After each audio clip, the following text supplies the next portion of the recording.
कि रांजन गांव बड़ा फेमस गांव है। रांजन गांव, ये वहाँ के लोग जो यहाँ पे आए हुए हैं, ये इसलिए आए हैं, नगरोटा असेंबली के रहने वाले लोग रांजन गांव में रहते हैं।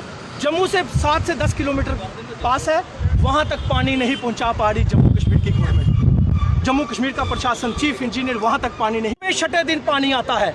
हम चेतावनी देना चाहते हैं, 3 दिन का समय, 1 हफ्ते का समय है आपके पास। अगर 1 हफ्ते में इनका पानी रेगुलर नहीं हुआ तो चीफ इंजीनियर के दफ्तर में जाके लॉक लगाएंगे। फिर मत बोलना गुंडागर्दी करती। एक अब दूसरा मुद्दा आया डॉक्टर मधु का।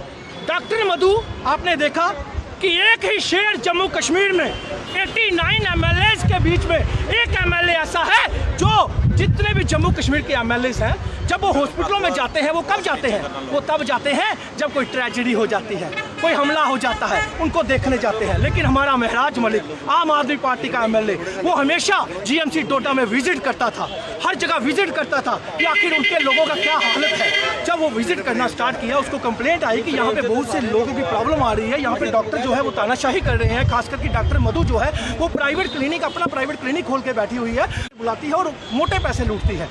तो जब महराज मलिक ने उसका सर्टिफिकेट निकलवाया, आरबीए का झूठा सर्टिफिकेट लगाकर, आप बताइए, फेक सर्टिफिकेट लगाकर एडमिशन ली है एमबीबीएस में, यानी कि उसकी फेक डिग्री हुई, तो जब उसकी फेक डिग्री है, उसको एचओडी भी बनाया गया है। और वो आज तक कितने लोगों के, कितने पेशेंट के साथ उसने मिसबिहेव किया है, गलत किया है, इतनी कंप्लेंट गई है। सोचिए कितनी पावरफुल है वो, उसके खिलाफ कोई एक्शन नहीं होती। और एक्शन किसके खिलाफ हुआ? जिसने आवाज़ उठाई, महराज मलिक के खिलाफ। हमें कोई शक नहीं हुआ, क्योंकि हमें पता है जम्मू कश्मीर में इतनी तानाशाही चल रही है कि आप लोग वही, उसी के ऊपर एफआईआर होगी जो आवाज़ उठाएगा। क्योंकि ये चोर चोर मुसेरे बाई का सिस्टम बन गया है। प्रशासन जो है वो चोर चोर मुसेरे बाई का रिश्ता निभाता है। लेकिन मैं पूछना चाहता हूँ और कहना चाहता हूँ डीसी डोडा को, प्रशासन डोडा को, कि अगर डॉक्टर मधु को नहीं हटाया गया, अगर डॉक्टर मधु के आरबीए झूठे सर्टिफिकेट के ऊपर जो एमबीबीएस की एडमिशन हुई है, अगर उसको नहीं हटाया गया, और कुछ लोग नालायक लोग कहूंगा मैं, जो हिंदू मुस्लिम करने की कोशिश कर रहे थे, इसमें भी एक महराज मलिक, वो सिर्फ मुस्लिम नहीं है, महराज मलिक ने हिंदू मुस्लिम सिख ईसाई की बात की, और ऊपर वाले ने रात को ही तमाचा मार दिया उनके मुंह पे, रात को ही तमाचा मारा। कल रात को एक बुजुर्ग आदमी जिसका नाम अनंत राम है, हिंदू है, वो अपने पोते को लेकर जीएमसी डोडा में जाता है रात को 11 से 12 बजे के बीच में।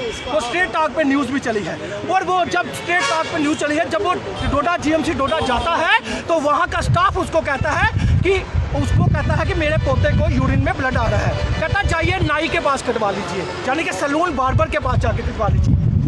ये डॉक्टर की लफ्ज़ है, ये डॉक्टर का बिहेव है एक आम आदमी के साथ। अब मुझे बताइए, वो हिंदू था और उसने फ़ोन किसको किया? महराज को। रात को 12 बजे उसने फ़ोन उठाया और बात की। ये होता है एमएलए। आप मुझे बताइए, जम्मू के 28 एमएलए जीते हैं क्या? कभी जीएमसी जम्मू कश्मीर में, जम्मू में कभी वो गए? कभी वो कब जाते हैं? जब आतंकवादी हमला होता है, जब ट्रेजेडी होती है, तब जाकर अपनी फोटो सेशन करवाते हैं और बस।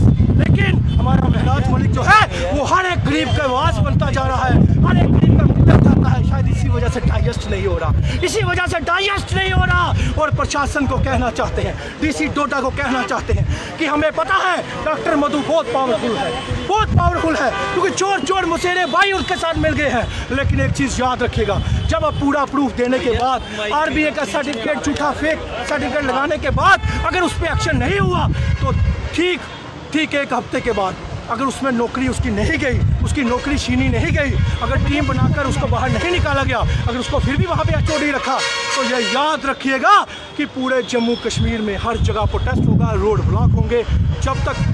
और एफआईआर महराज भाई पे लगाते हैं, जो ईमानदार है, जो लोगों की आवाज़ उठाता है। बनने के बाद भी सुनवाई नहीं, वहाँ के लोगों का भाई